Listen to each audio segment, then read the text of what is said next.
I remember the sound before the words, the shuffle of papers, the click of the lawyer's pen, the small exhale he didn't mean to release. Then came her voice smooth, lacquered with entitlement. "We've already divided everything," my aunt said. "You weren't invited for a reason." The air turned surgical. No one breathed. The lawyer hesitated, cleared his throat. "But her name," he said carefully, "is the only one in the will." Silence fell like glass cracking. Their faces shifted shock, denial, fear, each expression collapsing under its own weight. 3 years of quiet preparation finally spoke for me. This was the moment I'd built from grief and calculation. And it was beautiful. When my mother died, I was the outsider, the one who moved away, the one who studied too much. They called me detached, cold, but I'd learned that silence protects better than sympathy. After the funeral, they smiled through their tears and told me not to worry. They'd handle everything. I signed where they told me. Grief blurred the ink. They said there was nothing left for me, only debts. And I believed them. Until 6 months later, when I found the letter. It was buried beneath old tax papers in my mother's study. Unopened. Addressed to me in her handwriting. Inside, her last will and testament. Dated, signed, notarized. Everything, her house, her art, her land, was left to me. I read it twice. Then a third time, slower. Each sentence sharpened into a blade. They hadn't just stolen her estate. They'd stolen her last word. And that was unforgivable. I didn't rage. Rage is noisy, and noise alerts your prey. I started tracing paper trails. Property transfers, forged signatures, offshore accounts that bloomed after her death. The lawyer who'd handled the estate had retired comfortably on their gratitude. I asked to meet him. He thought I was naive, that I'd come for answers, not proof. So I let him talk. He confessed more than he realized, every word caught by the recorder in my pocket.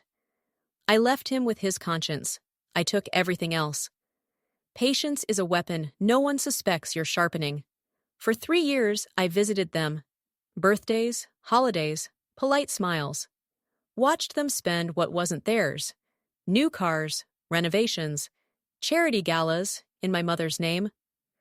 They thought the past was buried under marble countertops and self-importance. They didn't know I was cataloging every lie. By the second year, I'd refiled the will through a new lawyer, discreet, strategic, incorruptible. By the third, the courts began to whisper. The legal summons arrived on a Tuesday. No warning, no context, just a letter that opened like a haunting. Within hours, my phone filled with calls. My aunt, my cousins, all suddenly fluent in panic. I didn't answer.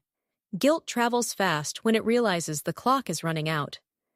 When the meeting came, I dressed like my mother would have, black suit, calm grace, gold locket. My aunt arrived first, wrapped in pearls and denial. My cousins followed, whispering, eyes darting between me and the door. "We already divided everything," my aunt said, brittle. "You weren't invited for a reason," I smiled. "I know," I said. "That's why I'm here." The lawyer adjusted his glasses, voice steady but sharp. "Mrs. Hale, your niece is in fact the sole beneficiary of the estate. The court has verified the will." He slid the papers across the table. Stamped, sealed, irrefutable. Their faces drained shock curdling into dread. "You'll need to account for the transferred assets," he continued. "Fraud on an estate is a criminal offense." My aunt's fingers trembled against her pearls. "This is a mistake," she whispered. I leaned forward. "No," I said softly. "It's justice. 3 years late, but still on time." In the weeks that followed, their world imploded. Investigations, frozen accounts, lawyers scrambling to spin lies into something legal. They called me, begged for mercy. I offered none. Forgiveness is a luxury I'd sold to pay for truth. The house deeds reverted. The assets drained. Their names dissolved from property records like ink under rain. And still, I didn't celebrate. I just watched. Watching was enough. The first night I slept in my mother's restored house, it felt alive again. Her scent lingered in the books, her laughter in the walls. I walked through every room she'd once filled with quiet strength. The art she'd loved still hung where she left it, unchanged, unburned by time or greed. By the window, her portrait waited. I touched the frame lightly. "They said I wasn't invited," I whispered, "but you always knew I'd come back." The air shifted lighter, cleaner. Weeks passed. The house grew quiet, but never lonely. Sometimes I'd catch my reflection in her mirror and see both of us, her calm, my calculation. A perfect inheritance. They say revenge consumes you. Maybe, but mine fed me. Because in the end, everything was divided, just as it should be. I keep her will framed above my desk, not as a trophy, as proof. That justice doesn't shout, it waits.